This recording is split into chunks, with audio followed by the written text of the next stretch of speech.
Bueno, vamos a empezar esta segunda parte. En este tramo vamos a hablar sobre todo del mal desarrollo, del extractivismo. En este sentido, seguimos a Maristela Svampa y Enrique Viale en uno de los libros que les recomendamos como bibliografía, que habla del mal desarrollo, en el análisis de las características mismas del modelo de desarrollo argentino. Los modelos que el capitalismo ha adoptado, no solo en nuestro país, sino también en América Latina y en el mundo, que están conduciendo a lo que estos autores llaman mal desarrollo, presentando en común una matriz extractivista, a la vez que alimentan una dinámica de despojo o desposesión de bienes naturales, de territorios y por ende de derechos individuales y colectivos. Así, en la megaminería, el fracking, el modelo sojero y el extractivismo urbano se ponen de manifiesto el rol protagónico que las corporaciones económicas y los grandes propietarios cumplen en la definición de lo que es legítimo e ilegítimo, de lo que es posible realizar y lo que no lo es, de lo justo y de lo injusto, en lo que concierne a los proyectos en general, económicos, estilos de vida, identidades colectivas, proyectos urbanísticos, etc. Por eso hablamos del extractivismo como una potente categoría que signa los debates sobre la realidad latinoamericana producidos al calor de conflictos socioambientales emergentes con la profundización de esta matriz extractiva de la economía de la región. Se designa como extractivismo al proceso de sobreexplotación de los mal llamados recursos, o lo que nosotros llamamos bienes naturales o bienes comunes, no renovables o agotables, y la expansión de las fronteras de la producción hacia territorios antes improductivos, o que eran nuestros ecosistemas, bosques, digamos que de alguna manera eran improductivos en el sentido del desarrollo crematístico, pero que brindaban servicios ambientales, como ya veremos a continuación. No puedo dejar de mencionar acá, cuando estamos hablando de estas formas de extractivismo, el extractivismo urbano como una forma peculiar, dado que se da en las ciudades un fenómeno también particular, asimilable al extractivismo que se da en los espacios de la naturaleza, en la medida en que los mayor cantidad de conflictos ambientales también se da en las ciudades, la mayor cantidad de los habitantes del planeta vivimos en las ciudades y producto de los conflictos ambientales rurales es que las personas se trasladan a las ciudades y se están configurando estas megaciudades. Ahí seguimos a una autora que es Saskia Sassen, que habla de ciudades globales. Las grandes ciudades de todo el mundo son el ámbito en que una multiplicidad de procesos de mundialización cobran formas concretas y localizadas, y en eso consiste en gran medida la mundialización. Por una parte, concentran una participación desproporcionada del poder de las grandes empresas y son uno de los emplazamientos fundamentales para la valorización excesiva de la economía. Y por otra, concentran una participación desproporcionada de les desfavorecides y son uno de los emplazamientos fundamentales para su desvalorización. Esa presencia conjunta queda resaltada aún más por la intensificación de la distancia entre las dos. Esas presencias conjuntas han hecho de las ciudades un ámbito disputado. Las ciudades es el territorio de la disputa. Y en la teoría de Saskia Sassen es de los vulnerables en las ciudades de donde pueden surgir los cambios del paradigma. Además, hay mucho menos probabilidades de que la vinculación de las personas con el territorio, tal como está constituida en las ciudades globales, cuente con la mediación del Estado Nacional o la cultura nacional. Este desamarre en el proceso de formación de identidad engendra nuevas concepciones de la comunidad de pertenencia y del derecho. Por eso, digamos que además de pensar el tema de la naturaleza como algo remoto que ocurre en los territorios, en los bosques, en las montañas, también tenemos que pensar en la convivencia de los humanos en las ciudades y nuestra interacción con la naturaleza al interior de lo urbano. ¿Mm?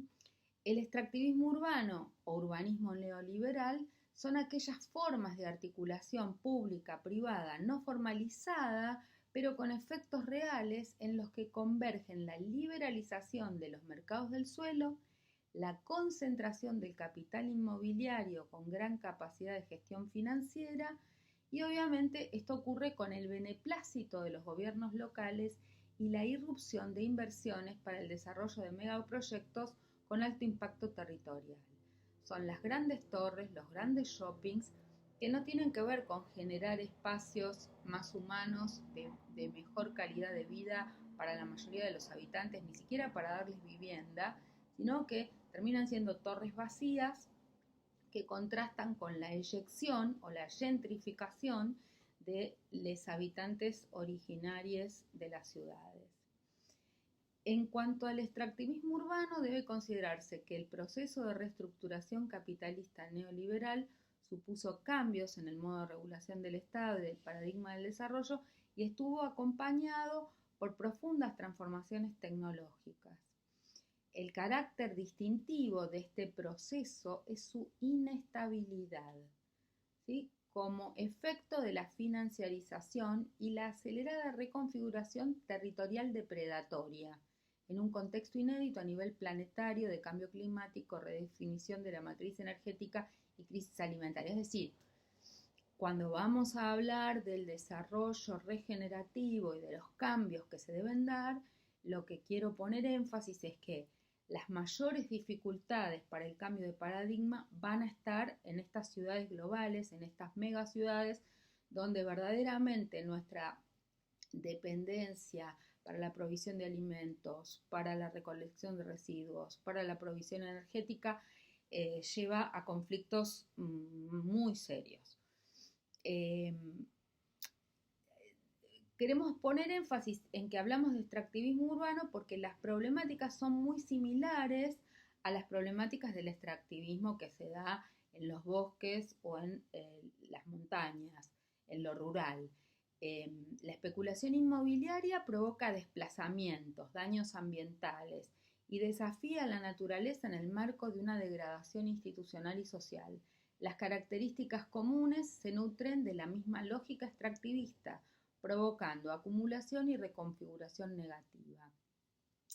Puede compararse la actual especulación inmobiliaria y la gentrificación urbana con los commodities, que son producto de la extensión del monocultivo de la soja, por ejemplo, ya que tienen dinámicas similares, convierten el valor de uso en valor de cambio, generando la proliferación de viviendas ociosas y desocupadas como modelo de planificación urbana. La contracara necesaria de este proceso se expresa en el aumento de los desalojos, la desigualdad en la concentración de la propiedad del suelo urbano y la exclusión y la privatización de espacios públicos, entre otros impactos.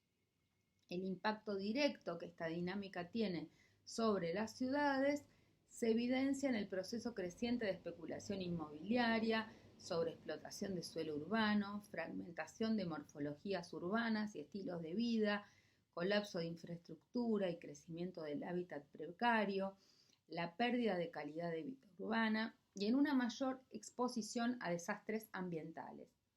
Así, por ejemplo, lo que nos ocurre en la ciudad de Buenos Aires, ¿no? Ni que hablar lo que va a ocurrir con el nuevo Código Urbanístico y de Edificación que se sancionó el año pasado. Se produce la proliferación de nuevos productos de mercado inmobiliario, signada por procesos de sobredensificación y sobreexpansión urbana que marcan las dinámicas de valorización excluyente en la región.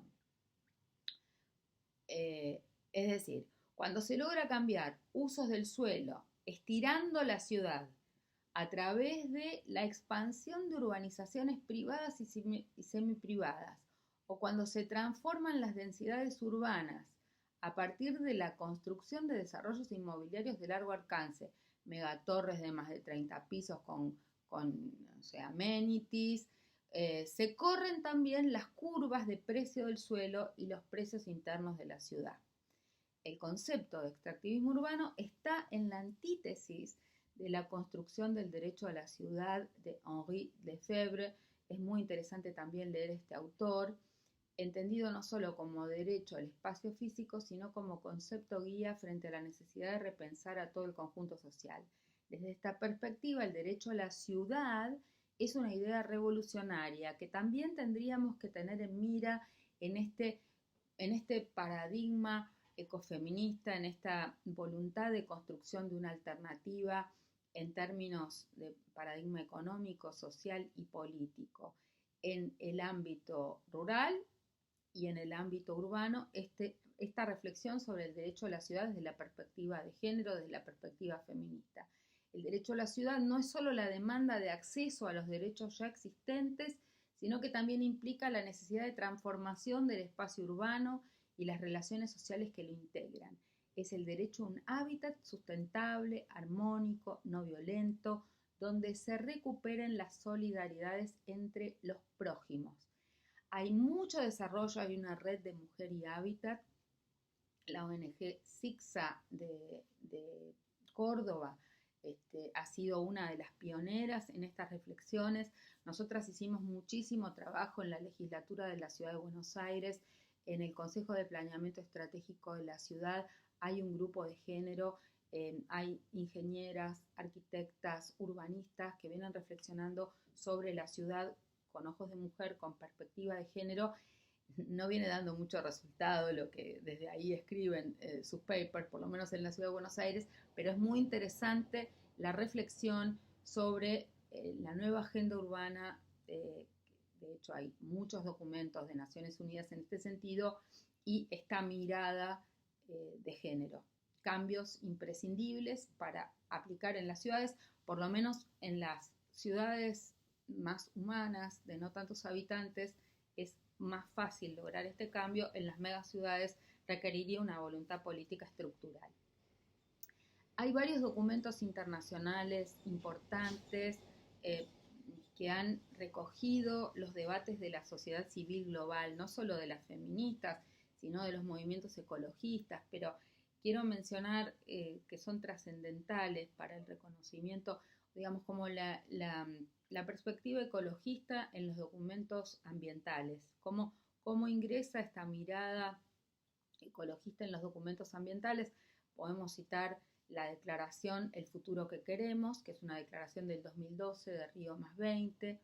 Ahí los jefes de Estado y de las Naciones Unidas, la Asamblea General, aprueban el considerando 39 de esta declaración un reconocimiento de que el planeta Tierra y sus ecosistemas son nuestro hogar y que la Madre Tierra, así lo dice con esas palabras, la Pachamama, le dicen la Madre Tierra, es una expresión común en muchos países y regiones y observamos que algunos países reconocen los derechos de la naturaleza en el contexto de la promoción del desarrollo sostenible.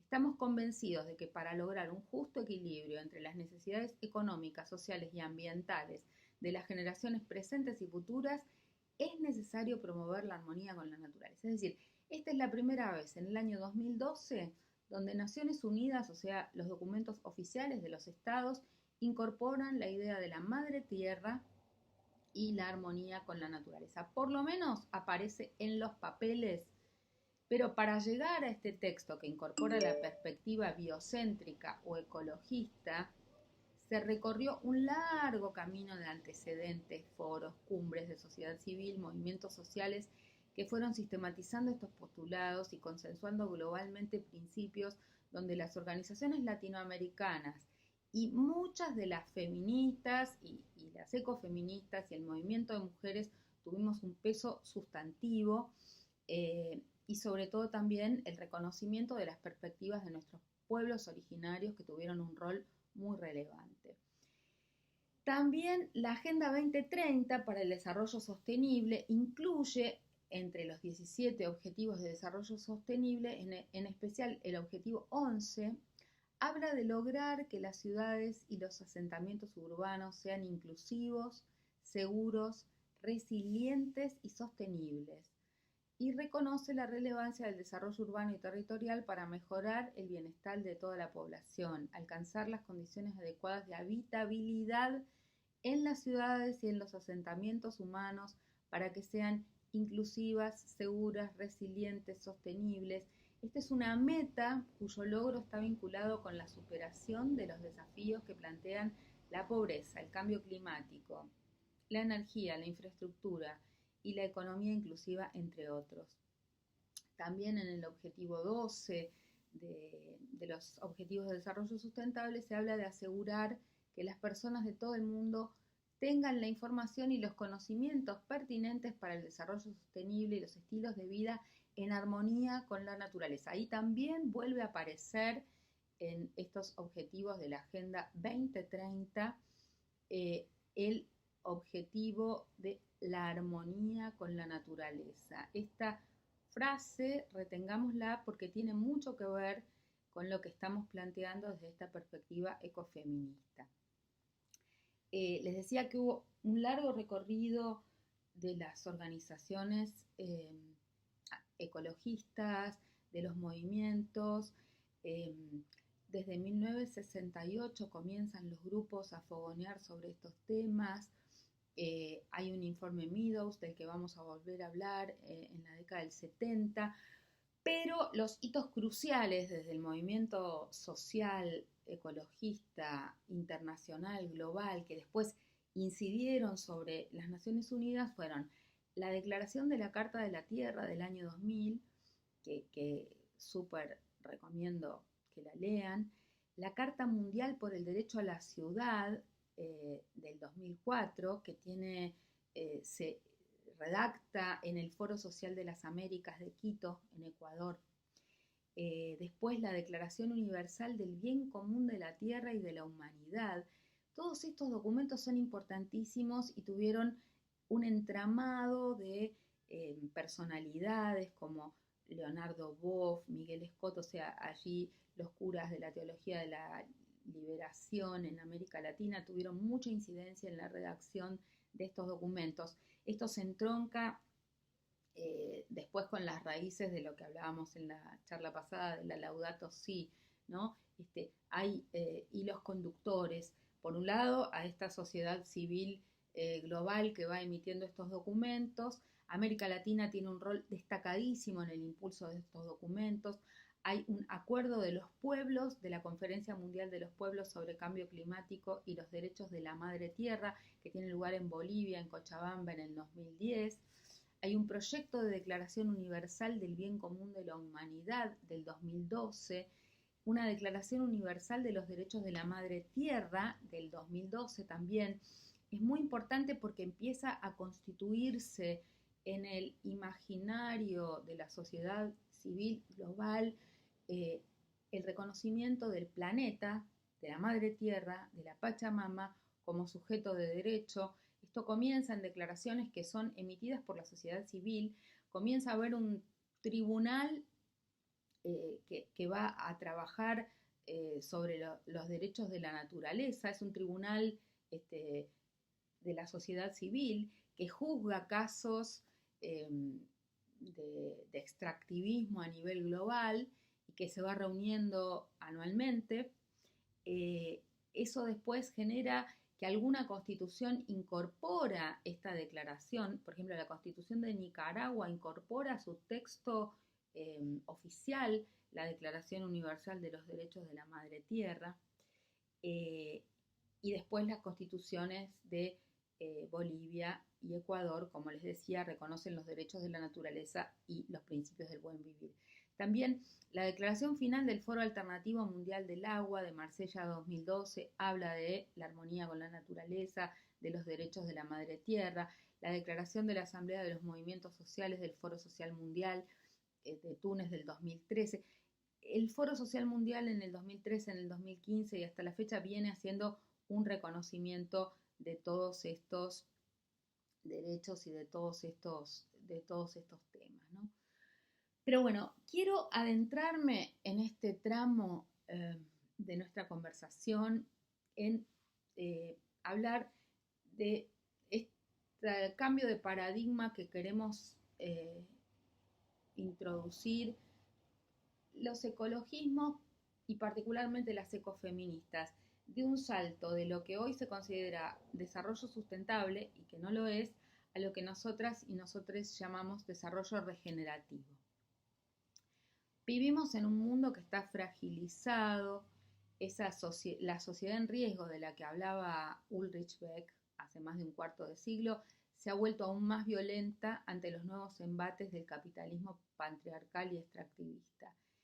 Hemos superado los límites de la biosfera y el antropoceno, como lo llaman hoy a la actual época del periodo cuaternario de esta historia terrestre, debido al significativo impacto global de las actividades humanas sobre los ecosistemas terrestres, pone a la especie humana como la principal, por no decir la única, responsable de la crisis ecológica global. Esto ocurre en un contexto de cada vez mayor acrecentamiento de las desigualdades. Por eso decimos que estamos ante una crisis sistémica, que es una crisis de conocimiento, es una crisis ecológica, es una crisis energética, es una crisis alimentaria, pero también es una crisis de valores y de cuidados. Es decir, muchas de nosotras consideramos que es difícil emparchar este modelo y hacer reformas parciales. Necesitamos cambios radicales y estamos nosotras en la construcción de las ideas y de las acciones para llevar esos cambios radicales adelante, no solo en la resistencia frente a los conflictos puntuales del extractivismo, sino en una dinámica de tratar de unir los puntos de conflicto para hacer visible el problema, que es parte del problema, es que no se hace visible el problema. Entonces decimos que el capitalismo y el patriarcado matan. El capitalismo está acabando con la vida de las personas y la naturaleza de la que somos parte. O sea, yo sé que esto suena como un cliché o parece una exageración y muchas de nosotras nos resistíamos a hablar con este lenguaje y en estos términos, pero ante la evidencia de lo que está sucediendo no podemos dejar de formularlo de esta manera y creo que no tenemos que tener miedo de decirlo correctamente. La contaminación, el hambre, la violencia que como dice Rita Segato es un síntoma de la época, que trasciende a los géneros y a los femicidios, la precarización de la vida, la crueldad para destruir recursos, vínculos, formas de bienestar o la indiferencia. A través de distintas voces y posturas, los ecofeminismos nos invitan a volver a poner la vida en el centro de las relaciones afectivas, productivas, de intercambio y de consumo. Es decir, hay patrones civilizatorios que tenemos que transformar. Entonces, no es nuevo hablar de estas cosas, pero debemos ponerles tal vez nuevos nombres o lograr atar cabos. En este sentido, decimos que nuestra civilización está organizada bajo tres aspectos o conviven tres modelos, ¿no? El modelo económico, que durante los últimos 70 años colocó al capital en el centro de la escena.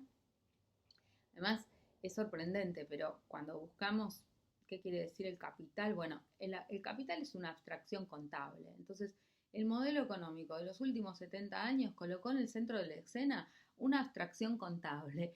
Y alrededor de esa abstracción contable hemos posicionado todos nuestros esfuerzos societarios, comunitarios, en el centro de un modelo que hemos asumido como natural. El capitalismo parece ser el modelo natural. Pues hay una organización social y comunitaria de raíz profundamente patriarcal, y esto no está solo asociado a la explotación de las mujeres, sino que Cuando hablamos de una organización social y comunitaria patriarcal, nos referimos al extractivismo, que supone la explotación de cuerpos, mujeres, territorios, modelo económico que pone a la abstracción en el centro de la escena. Organización social y comunitaria patriarcal que explota cuerpos, territorios. Y un modelo político, a veces pendular, con fuerzas más de izquierda o más de derecha, pero que en definitiva, aunque hay diferencias entre ellos, ofrece propuestas programáticas sin cuestionar el modelo del crecimiento del PBI, que hacen del crecimiento y del consumo el centro, la bandera. Entonces, hay un péndulo seguramente entre los gobiernos más de izquierda que priorizarán el acceso al consumo por parte de población más extendida y gobiernos de derecha que obviamente profundizarán las políticas de ajuste para extender el crecimiento y no distribuir. Pero de todas maneras, el crecimiento, tal como lo conocemos ahora, es la medida, el patrón de medida de esos modelos políticos. Estos tres modelos o patrones civilizatorios se van a extinguir o se deben extinguir o ya comienzan señales muy fuertes de su crisis.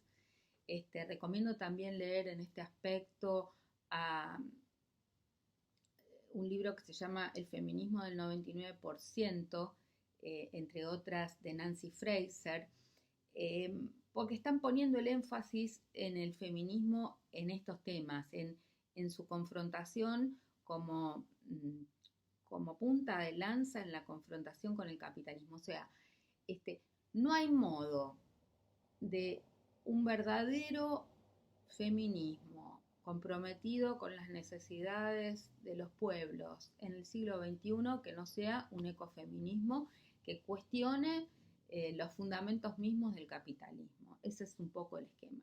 Entonces, existen varios movimientos en rebeldía a nivel global y uno de ellos somos las ecofeministas. Y cuando hablamos de extinción, no solo queremos remitir a que se van a extinguir 1 millón de especies por culpa de este modelo, sino que cuando hablamos de extinción también queremos abrazar todas las esperanzadoras corrientes radicales que trabajamos para acabar con estas lógicas. Entonces, lo que decimos es, este modelo hace que nos extingamos nosotros, les humanos y 1 millón de especies más, pero también lo que tenemos que trabajar es para extinguir al modelo civilizatorio que nos hunde en esta situación. Por eso, entre tanto se produce esta extinción, cuando decimos el patriarcado se va a caer, parece que tarda bastante en caerse, lo estamos empujando para que se caiga, lo mismo con esta matriz depredatoria y extractivista.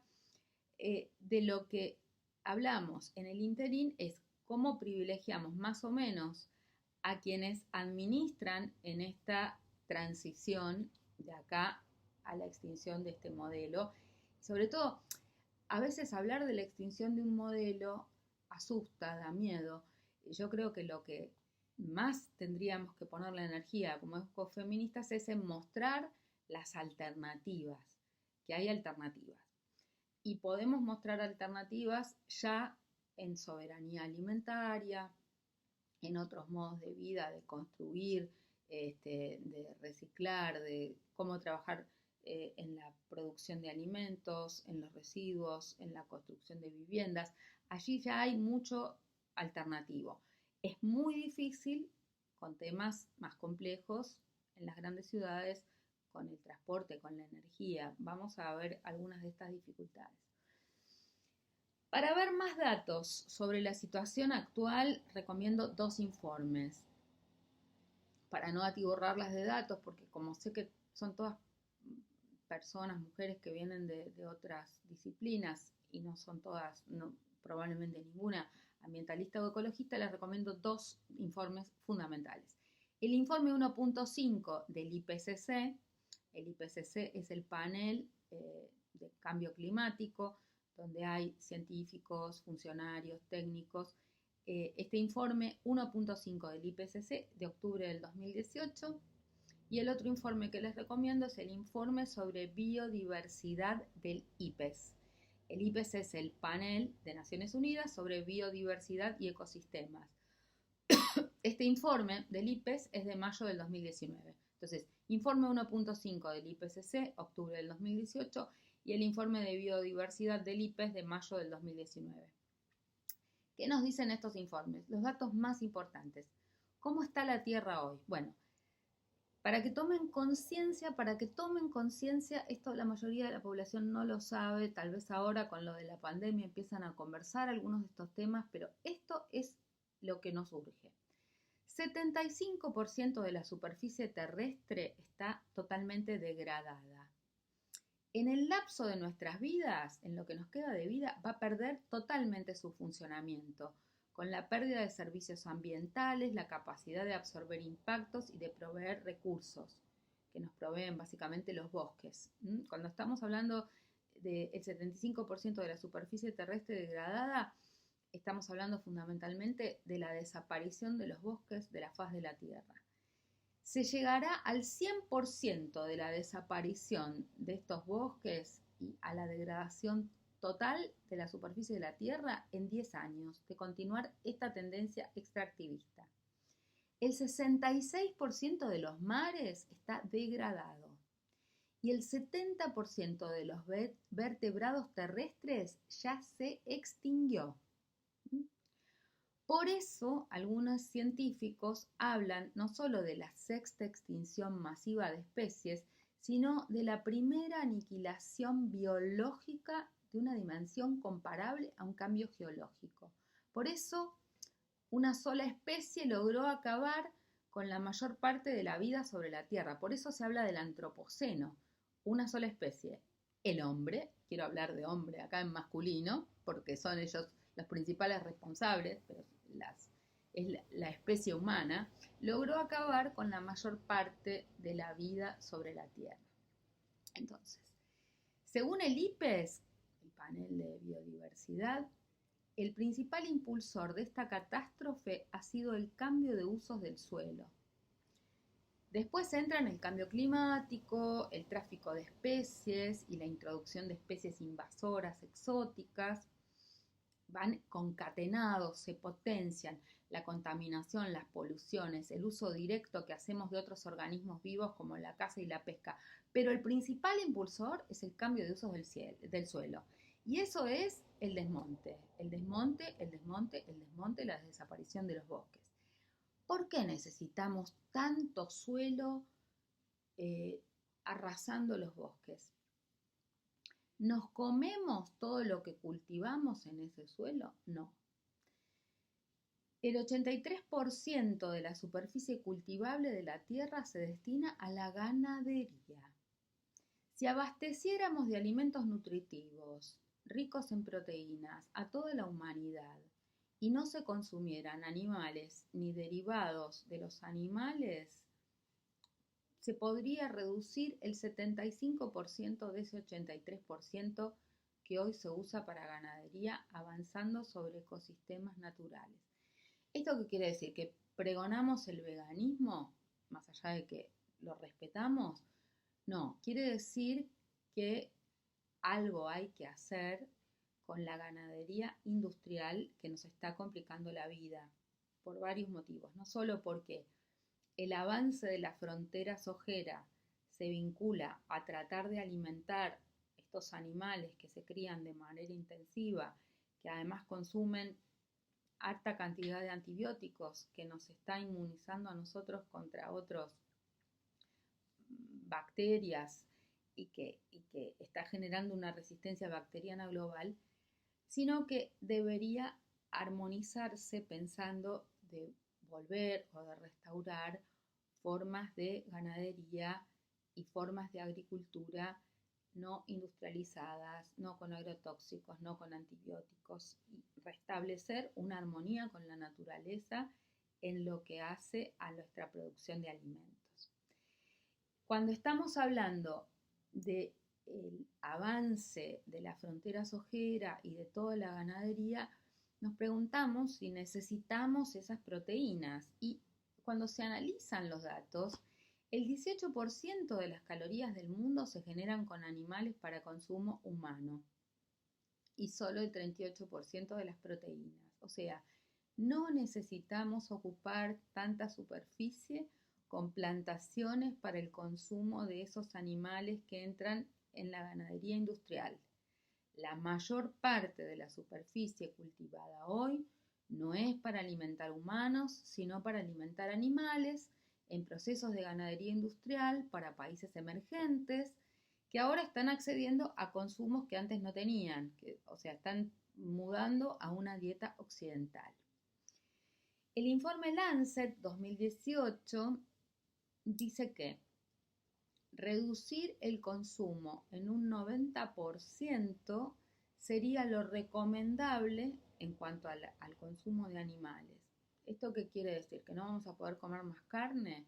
No, quiere decir que se debe mutar a una ganadería no industrial como era la ganadería antes y podremos comer un asado cada 10 días, ¿sí? Pero no de granjas industriales, no con consumo de antibióticos que alimentan a esos animales y generan esta resistencia bacteriana global, que después se engancha con los saltos zoonóticos hacia las personas absolutamente pobres en nuestras resistencias, en nuestras burbujas citadinas posmodernas que creemos que estamos protegidos, pero en realidad terminamos estando debilitados.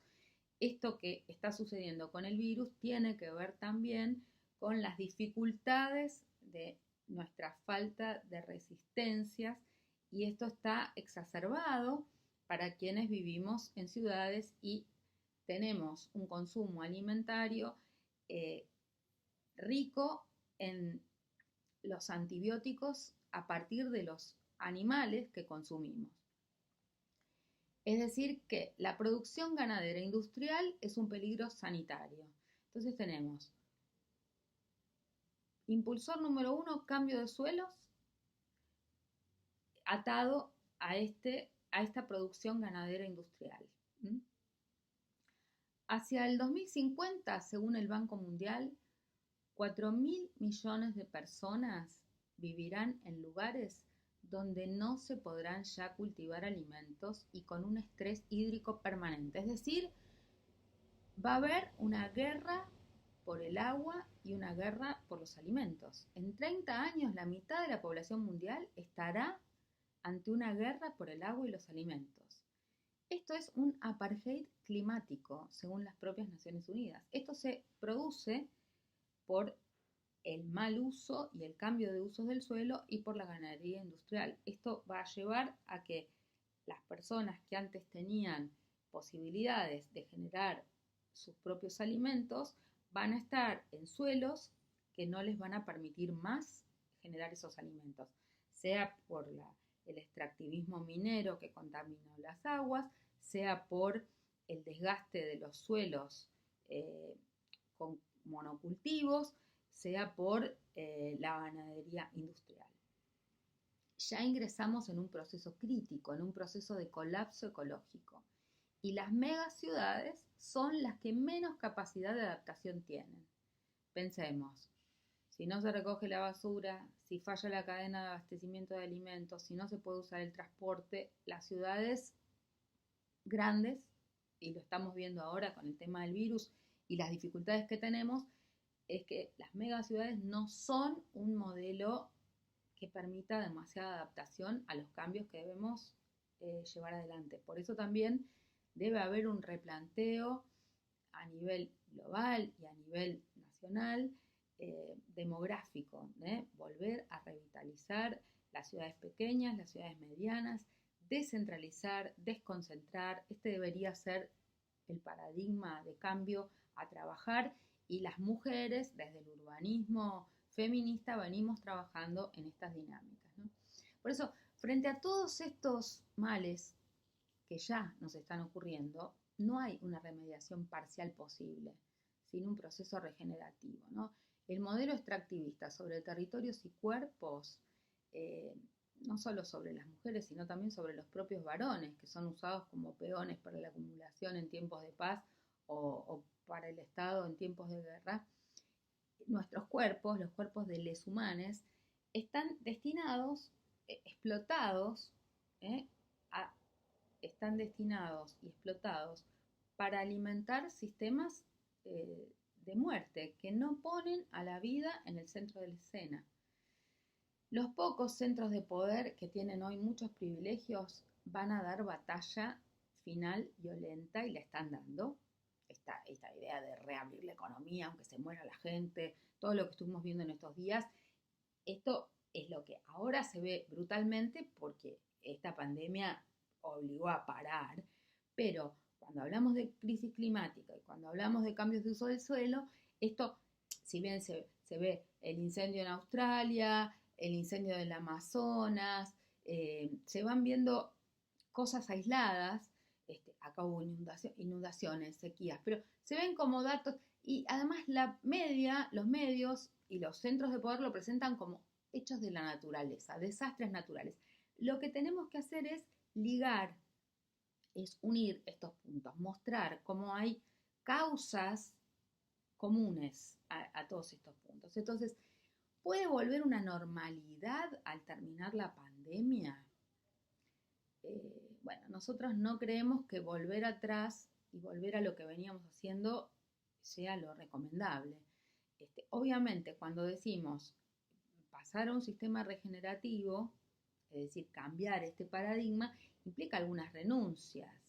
Hay que reflexionar y tenemos que trabajar qué no puede volver. Puede ser que vuelva una flota de aviones global solo para uso de unos privilegiados que podemos viajar a todos lados, o esto tendría que tener algunas reglas y algunos límites. ¿Puede seguir la producción de cosas innecesarias, cosas que nadie necesita y con obsolescencia programada para que sigamos consumiendo? ¿Puede seguir adelante la economía de un país que produce cosas que no se necesitan? ¿Podemos seguir con alimentos hiperindustrializados, con agrotóxicos? ¿Un sistema de alimentación que nos enferma? De esto hay mucha reflexión, varios de los videos que yo les suministré de la Red de Defensoras del Ambiente y del Buen Vivir, está la disertación de Miriam Gorban in extenso sobre soberanía alimentaria para mostrarles qué reflexión teórica estamos teniendo, qué reflexiones prácticas y cómo puede haber alternativas. Por suerte ahora en el Ministerio de Agricultura hay un área que está reflexionando sobre estos temas, pero los agrotóxicos no paran y la economía sigue asignada en nuestro país por estas mega empresas que nos venden las semillas transgénicas, que nos venden los agrotóxicos. Esto debe cambiar, tiene que haber una reflexión más profunda sobre estos temas. Por eso creo que donde hay poder siempre hay resistencia, pero también hay estos movimientos activistas para lograr un cambio profundo, una adaptación. Pero necesitamos que esto también suceda en la política, ¿no? Tiene que haber un debate por una democracia participativa, un debate por una democracia participativa en las ciudades, un debate por la democracia participativa en las decisiones económicas. Hay que volver a poner la vida en el centro de la escena, hay que volver en las ciudades a una escala humana. Tiene que haber un abordaje donde las comunidades ancladas en los lugares, en los territorios, deben poder decir lo mejor para cada una de ellas en cada lugar. Se perdió esa escala humana, no puede ser que le impongan a Chubut o a Mendoza el extractivismo cuando sus pueblos no quieren. Hay miedo en definir el modelo capitalista, incluso quienes sin ponerle ese nombre veníamos cuestionando muchas de sus consecuencias. A veces nos enfrentamos con situaciones en las cuales cuando uno habla de estos temas parece que lo rotularan, ¿no? Parecemos, no sé, subversivos, ecoterroristas. Por eso, queremos conservar ¿qué cosas? ¿Qué queremos conservar de la civilización? ¿Qué debemos dejar atrás? ¿Qué no puede volver? ¿Quiénes son los que tienen que decidir cómo se asignan los presupuestos? ¿Cómo avanzar hacia una democracia más participativa? O sea, está bien seguir destinando 6% del PBI de subsidios para combustibles fósiles cuando el petróleo cayó a su precio histórico más bajo. Está bien seguir adelante en Argentina con un modelo de agroindustria, con 3 empresas que controlan todo, Bayer Monsanto, Syngenta Chechenia, Dow, DuPont. Bueno, las comunidades están en resistencia, vamos a ver los ejemplos de las mujeres a lo largo de América Latina y en Argentina, en resistencia contra los agrotóxicos, en resistencia contra el avance de la frontera sojera, en resistencia contra la megaminería. Este activismo está viéndose forzado a ser desobedientes. Esto tiene que dar origen a una nueva política y nosotras desde el ecofeminismo estamos intentando no solamente proyectos regenerativos en los territorios, no solo variables que tienen que ver con lo comunitario y con lo biológico y las variables físicas, sino que también estamos tratando de generar una teoría. No es casualidad que muchas de las feministas que luchamos por la violencia, contra la violencia de género, por los derechos reproductivos, por la paridad entre varones y mujeres, en esta etapa, nuestras amigas en el continente, estamos trabajando ahora en esta línea de el ecofeminismo, en esta deconstrucción del patriarcado extractivista. No es casualidad.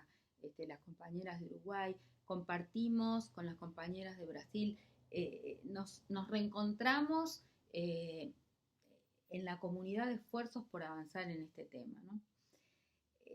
La Tierra no es un organismo que funciona igual en todos lados, la vida es compleja, las comunidades en los territorios tienen que ser la palanca del cambio y bueno, en cada ciudad, dependerá de cada ciudad, las megaciudades difícilmente puedan hacerlo, pero para poder hablar hay que saber escuchar. Entonces me parece que el principio de los cambios políticos que hace falta tienen que ver fundamentalmente con la escucha y con la participación ciudadana, con el derecho a la información, que mucho nos está faltando.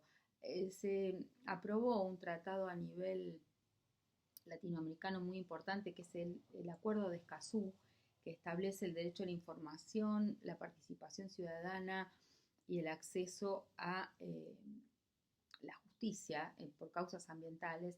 Y realmente es importante que nos paremos en él para la defensa cuando hay que judicializar algunos de estos conflictos. Me gustaría recapitular un poco del ambientalismo con perspectiva de género al ecofeminismo. Decíamos que feminismo y ecologismo han sido en general dos corrientes incomunicadas. Sin embargo, si analizamos los discursos, las acciones de ambos movimientos, se observa que hay similitud entre ellos. Propuestas que se complementan, que se nutren y se necesitan para crear este nuevo paradigma alternativo al modelo de sociedad, al modelo político y al modelo de economía de desarrollo dominante. Como les dije, las mujeres somos, junto con los niños y a veces los adultos mayores, los más afectados por los problemas ambientales del planeta. Esto ocurre en nuestro país, ocurre en América Latina. Y si bien ha habido una lenta evolución en la inclusión de la perspectiva de género en los documentos internacionales en materia ambiental, ello ha sido una conquista del movimiento de mujeres.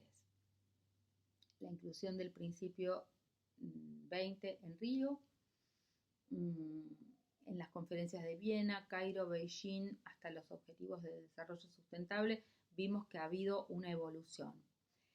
Por ello, el ambientalismo y los gobiernos tuvieron que incorporar las variables, pero no siempre esto lo hacen muy bien. El ecofeminismo implica mucho más que eso. Decíamos que es un movimiento social, político, filosófico y ético que tiene por objeto no solamente una teoría, sino una praxis política y que como movimiento social plantea la necesidad del cambio de paradigma frente al modelo patriarcal, poniendo el énfasis en su perspectiva extractivista como distintas caras del androcentrismo. Desde el ecofeminismo nos planteamos que existen múltiples opresiones y que la liberación de ellas debe y puede darse simultáneamente. Françoise Debon fue la creadora del término ecofeminismo. Ella vio el problema de la superpoblación mundial como un relevante punto de contacto entre las reivindicaciones feministas y las preocupaciones ecologistas. Reclamó la libertad de las mujeres para decidir tener o no tener hijos cuando todavía las leyes de Francia no la reconocían, diferenciándolo de las políticas poblacionales de control de natalidad. Desde la tradición de la crítica a la opresión y a la defensa de la igualdad, se considera de fundamental importancia que los derechos sexuales y reproductivos sean aceptados como derechos humanos que salvaguardan la autonomía de las mujeres. Hoy siguen siendo una asignatura pendiente en muchos países, pero este enfoque también deja de lado y echa por tierra los planteos ecologistas meramente biologicistas. Es decir, las ecofeministas compatibilizamos la autonomía y los derechos sexuales y reproductivos de las mujeres con nuestra perspectiva y nuestra concepción de la vida en el centro de la escena. Mucho de lo que dijimos del ecofeminismo nos parece importante repetirlo, que desde los años 70 las mujeres nos plantamos en el centro de la escena, movimientos pacifistas, movimientos que han tenido que ver con ir en contra de lo que venía siendo impuesto por el modelo, enfrentando a las corporaciones farmacéuticas, a las corporaciones que hoy tienen que ver con la concentración del modelo alimentario, las corporaciones extractivistas mineras. El actual modelo resulta depredador e insostenible, no solo con el ambiente, sino con la vida de gran parte de la humanidad, especialmente con la vida de las mujeres, de los indígenas, las personas en situación de vulnerabilidad. El ecofeminismo propone otras epistemologías para escuchar a los pueblos originarios, a los pueblos campesinos, a las voces silenciadas. El actual modelo económico es insostenible y pretende crecer de manera ilimitada en la producción y el consumo de bienes y servicios en un planeta que tiene recursos limitados. El estilo de vida actual está llevando al agotamiento de los recursos, a la contaminación, al cambio climático, a la explotación de unas regiones en favor de otras, al agotamiento para las generaciones futuras. Así, en el plano social, estamos sobreexplotando nuestros recursos humanos. Detrás del supuesto varón productivo hay muchas tareas realizadas por una o más mujeres. Para revertirlo, desde el ecofeminismo proponemos la economía social y solidaria y la economía feminista. Pensamos en la necesidad de una economía por y para las personas, que ponga el cuidado y la vida en el centro de su organización, que respete los límites ecológicos para no agudizar las crisis en las que estamos inmerses y tratar de mitigarlas, que respete los límites humanos de nuestros ritmos, de nuestros tiempos y con condiciones de trabajo dignas, sin falsas dicotomías entre trabajos productivos monetizados y reproductivos no monetizados y con la conciliación de los trabajos de cuidados compartidos. El patriarcado aleja a los varones de la ética del cuidado, al calor de la división sexual del trabajo. Y una de las claves del ecofeminismo es aceptar que hay una relación de interdependencia entre los seres humanos y el cuidado, que está en la base de la comprensión de lesotres. Ecodependencia e interdependencia. De esta interdependencia pasamos a la ecodependencia con todos los seres vivientes. El cuidado es una cualidad fundamental del ser humano, no es patrimonio de la ética feminista, sino también de la ética de la liberación del ser humano. Esto lo dice Maricela Svampa. Vandana Shiva, que es una exponente del ecofeminismo del sur, de la India, que el 15 de mayo va a dar una charla que espero que todos puedan ver, habla del ecofeminismo de la supervivencia, en defensa de la vida, de las semillas, de los territorios, de los árboles. Hoy lo vemos en la Argentina, a lo largo de todo el territorio, en los feminismos populares, en las resistencias a la megaminería, a la expansión de la frontera sojera, a los agrotóxicos, a las megarepresas, a la deforestación y al desmonte, al extractivismo urbano, en la protección del patrimonio natural y cultural de las ciudades.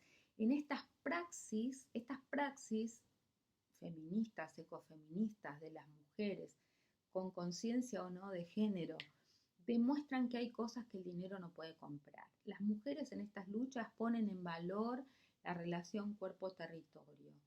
Las ecofeministas prácticas nos reapropiamos de la noción de cuerpo para reconectarnos con la naturaleza desde otro lugar, saliendo de la lógica binaria. Defendemos la vida, los ciclos de la vida y el equilibrio en la naturaleza, con y en la naturaleza. En ese sentido es muy interesante lo que venimos haciendo desde la Red de Defensoras del Ambiente y del Buen Vivir. Intentamos tender puentes entre los potentes feminismos antipatriarcales que hoy han cobrado tanto vigor en la Argentina y en la lucha contra la violencia de género, por la autonomía en los derechos sexuales y reproductivos, para hacer visibles estas otras luchas del ecofeminismo popular. Y aspiramos también a incidir en una nueva ética ambiental, desde la ética del cuidado del feminismo, para recrear un nuevo lazo entre sociedad y naturaleza, allí incidiendo en los ambientalismos. Quiero repasar con ustedes algunos conceptos que me parecen fundamentales, que vienen de los pueblos originarios, pero que las ecofeministas estamos resaltando. En ese sentido, ampliar un poco más estos derechos de la naturaleza, los derechos de otras personas no humanas, el reconocimiento que hacen Bolivia y Ecuador de los derechos de la naturaleza es un reconocimiento que se hace en todos los principios del buen vivir y sobre todo va habiendo en distintas partes del mundo reconocimientos de derechos a los ríos, a los glaciares, a los humedales. O sea, la naturaleza o partes de la naturaleza son reconocidos a través de leyes,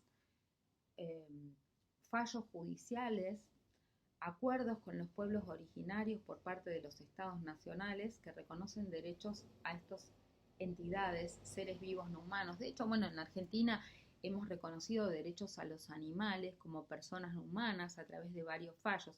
Algunos fallos avanzan, otros retroceden, pero en ese proceso estamos.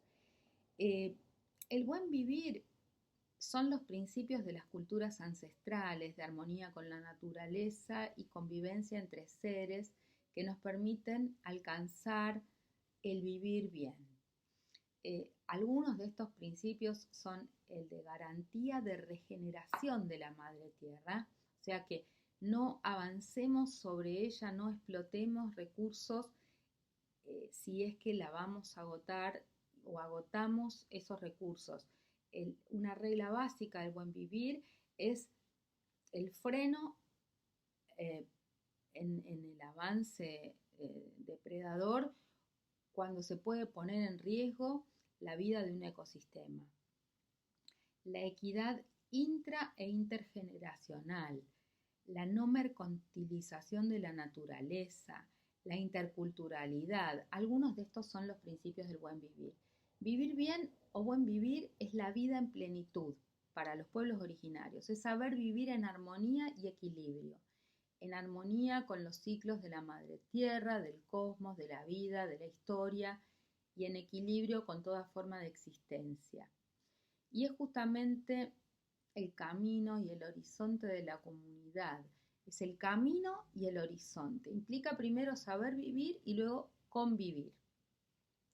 No se puede vivir bien si los demás viven mal, si se daña la madre naturaleza.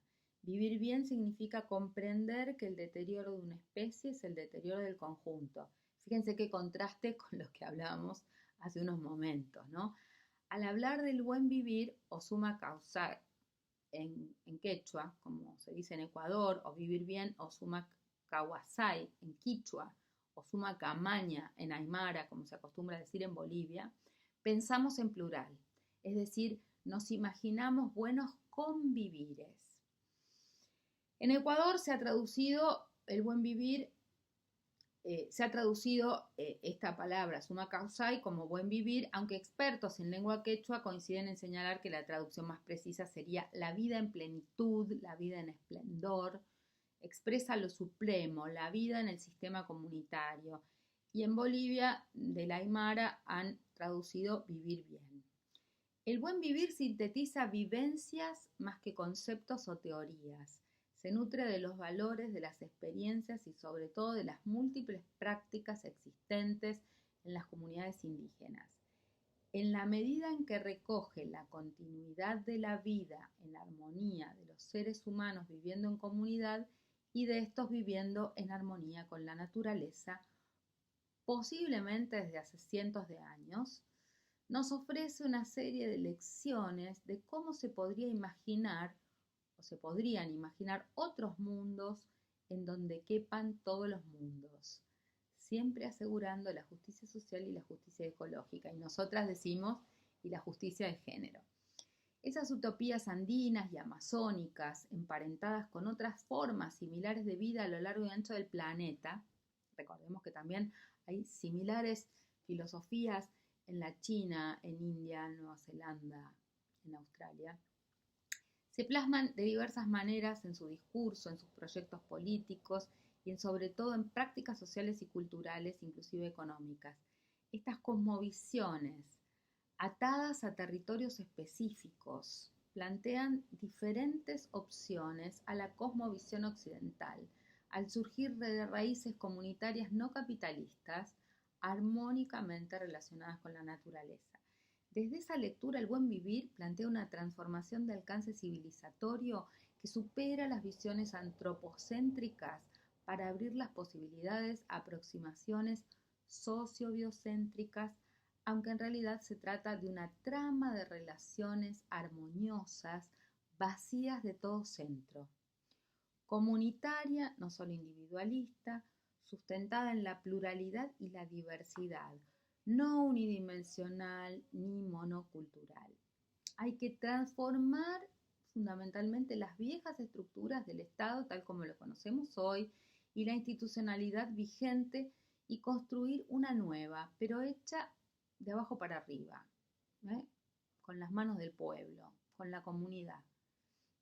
Esto es todo un desafío porque las actuales autoridades y la manera de funcionar del Estado es vertical, es piramidal.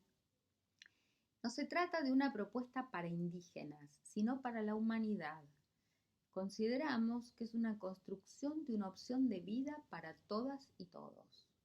El buen vivir es buscar la vida en comunidad, donde todos los integrantes se preocupan por todes.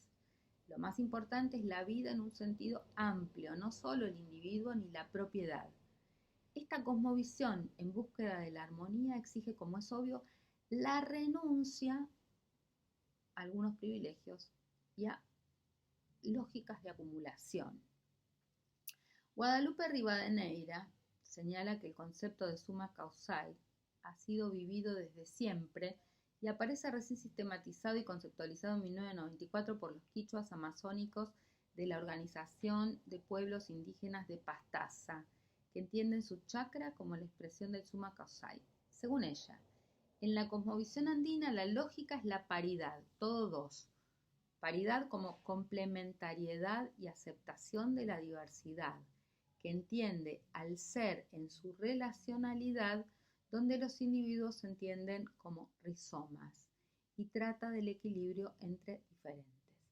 Para la lógica andina, el sentir es otra forma de conocer el mundo, y a partir del sentir conjuntamente con el pensar se estructura el ilianar o equilibrio entre el sentir y el pensar. Ellos hablan de corazonar o ponerle corazón a la razón. A mí me parece súper interesante y cómo esto se armoniza con muchas de las reflexiones que venimos haciendo desde otros campos en el feminismo. El buen vivir tiene que ver con el bien en todos los órdenes y las dimensiones de la existencia implica un código de ética basado en el equilibrio para garantizar la coexistencia armoniosa entre todas las formas de vida en el planeta, donde la diversidad cultural debe ser el espejo de la diversidad natural. Para los mayas, la Tierra no nos pertenece, somos parte de ella y de los equilibrios que hacen posible la vida en su seno. La Madre Tierra nos da las energías, vivimos en ella y a ella le damos vida. Tomamos de ella lo que necesitamos, se lo devolvemos con sabiduría, para que el calor del fuego de la vida no se apague, para que el reloj anual de las aguas mantenga puntualmente nuestros ciclos estacionales, para que la fuerza de los vientos ayude a los insectos y a los pájaros a llevar el polen. Bueno, cuando estamos ante la desaparición del 70% de los vertebrados y 1 millón de especies en el planeta, la verdad que retomar algunas de estas perspectivas, de estos puntos que nos hacen conocer muchas de las mujeres originarias, realmente tiene mucho valor. Los principios para el buen vivir o el vivir en plenitud no deben entenderse como normas individuales, sino siempre como principios en relación a la comunidad. Hay una gran concordancia entre todos los pueblos de América Latina, del Abi Ayala, que cualitativamente prima por sobre la división territorial de los países, y esto tiene dos consecuencias. Primero, los estados-nación son plurinacionales y no homogéneos, y en segundo lugar, se promueve la unidad de los pueblos de la región, lo que da sustento a la política latinoamericana. Esto es muy importante. Los principios del derecho de los pueblos originarios están expresamente reconocidos en algunas constituciones y documentos de Latinoamérica, pero no son solo aplicables a esos países o a las propias comunidades indígenas, sino, sobre todo en materia ambiental, informan, iluminan y son derecho vigente en toda la región, dado que dichos pueblos tradicionalmente la habitan más allá de las actuales fronteras políticas. Y no hay verdadero reconocimiento a los pueblos originarios, declamativos en sus constituciones, si sus principios no son acogidos. Bueno, tendría mucho más para contarles de esto, tengo varios documentos, mi tesina de especialización sobre estos temas de los principios del buen vivir, pero también déjenme decirles que desde otras filosofías occidentales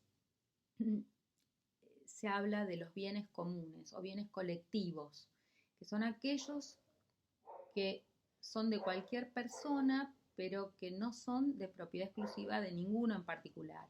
O sea, los bienes comunes o colectivos no pertenecen al Estado ni a los particulares en forma exclusiva, no son susceptibles de ser divididos en partes. Aún sin adentrarnos en las concepciones de los pueblos originarios en materia de propiedad comunitaria, en el mundo occidental hay conceptos de larga data de lo que son bienes comunitarios o bienes comunes. De hecho, una larga tradición sostiene que los bienes del Estado no le pertenecen en propiedad, sino en carácter de representante del pueblo, que ejerce un dominio eminente soberano.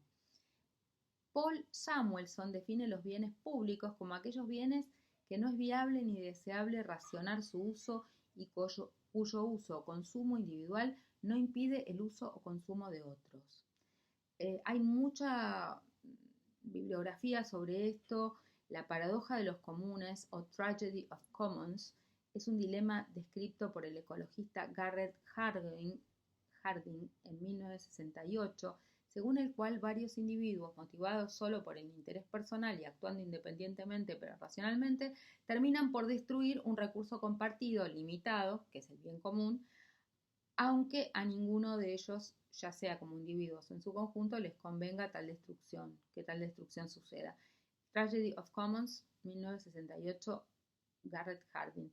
Después, Elinor Ostrom también teorizó sobre este tema, recurre a los bienes comunes mediante el examen de la naturaleza y las formas en las que se dan directamente en la realidad. Ella evidencia que existe una forma colectiva de uso y de explotación sustentable de los bienes comunales. Muestra que las formas de explotación comunal pueden proporcionar mecanismos de autogobierno que garantizan equidad en el acceso, un control democrático y proporcionan protección y vitalidad al recurso compartido. sentido. La tesis fundamental de su obra se puede sintetizar en que no existe nadie mejor para gestionar sosteniblemente un recurso de uso común que los propios implicados.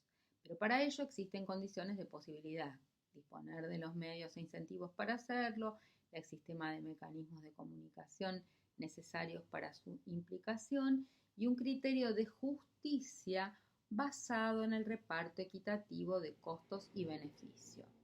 Por lo tanto, ante la posibilidad de la sobreexplotación, la opción de Ostrom, Elinor Ostrom, es incrementar las capacidades de los participantes para cambiar las reglas coercitivas del juego a fin de alcanzar resultados distintos a despiadadas tragedias. Que esto es como una crónica anunciada. Están diciéndonos que tiene que haber un manejo sustentable y comunitario de los bienes comunes y que no es posible con las lógicas actuales de los sistemas sociales, económicos y políticos. Tenemos que tener regímenes políticos que faciliten la autoorganización local mediante la provisión de información acerca de los sistemas, de recursos naturales, proporcionando foros en los cuales los participantes puedan comprometerse en procesos de descubrimiento y resolución de los conflictos, mecanismos para apoyar esfuerzos locales de monitoreo y aplicación de sanciones. Bueno, todo esto está teorizado y hay quienes ya lo han propuesto y sugerido. Lo que sucede es que ni aún en aquellos sistemas en que hemos decretado mecanismos participativos funcionan. La Ciudad de Buenos Aires sancionó una constitución en 1996 donde hablamos de democracia participativa, de descentralización, y se viola sistemáticamente la participación comunitaria, los consejos consultivos comunales, la descentralización en comunas. La democracia participativa se viola permanentemente.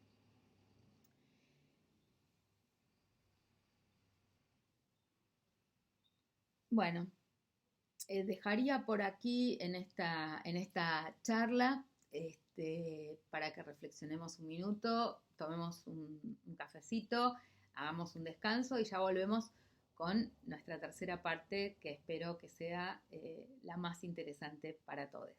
Vamos a estar hablando de opresión de género, patriarcado y extractivismo. Hasta luego.